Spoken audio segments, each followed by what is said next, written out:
Yes. Mahilig ba kayo sa maanghang na pagkain kayong dalawa? I like may cheese at maanghang. Ayan. Everything. Sobra. At kapag sinabing paanghangan, matik siliyan. Pero may uri daw ng hot sauce na prutas ang kinakatasan. Yan ang kwentong inalam ni Mark Salazar. Mark, baka naman. Okay. Samot-saring sausawan, pero pagdating sa paanghangan, lahat daw yan sa rami ng sili nagkakatalo. Pero ang ilan, bukod sa sili, ginawa na ring hot sauce pati buko at mangga. Ang pagkahilig ni Alwin sa maanghang ang dahilan kaya gumagawa siya ng hot sauce.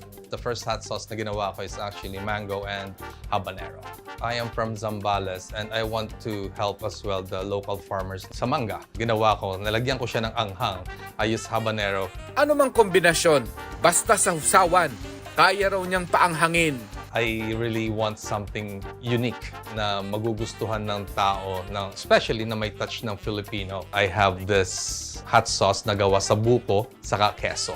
So something unique, weird, pero masarap yung labas niya. Mayroon din pala akong pinya at sili. I also have the dessert hot sauce na yung pwede mo ilagay sa ice cream that is made of strawberry, honey, and dragon fruit. Sa paggawa ni Alwin ng fruity hot sauce, gumagamit siya ng fresh na prutas. Sa kanya ito tatambala ng pampaanghang depende sa kick o lakas ng anghang na nais niyang makuha.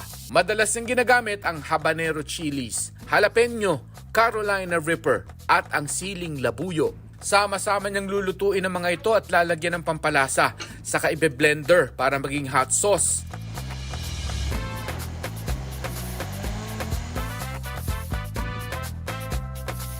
Since nasa tropical country nga tayo, kinuha ko lahat ng mga ideas na like for example na gamitin ko itong mga tropical fruits na to. They can really taste yung authenticity ng prutas. Isa ang tanimang ito sa Laguna na kinukuhanan ni Alwin ng fresh sili at habanero. Mahalaga po sa mga farmers natin na pagkaani, mayroon na agad mapupuntahan yung mga products natin na naani dito.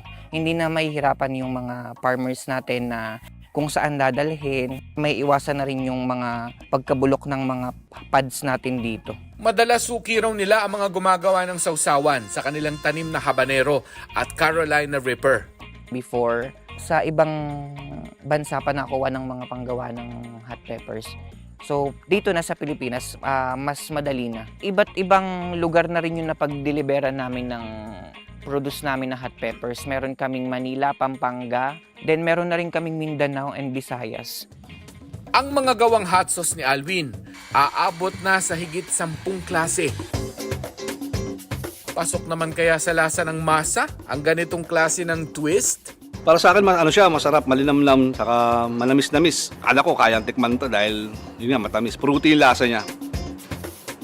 Buko, panalo. Pwede palang gawing hot sauce ang buko. Parang mild lang siya, no? Hindi ganun kaanghang. Kumbaga hindi ganun kabrutal yung anghang niya. Mangga. Solid. Kaya pala nakalagay dito, mangga jalapeno.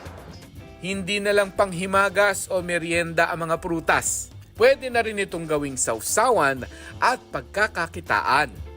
Ako si Mark Salazar. At yan ang kwentong dapat alam mo. Heto na naman tayo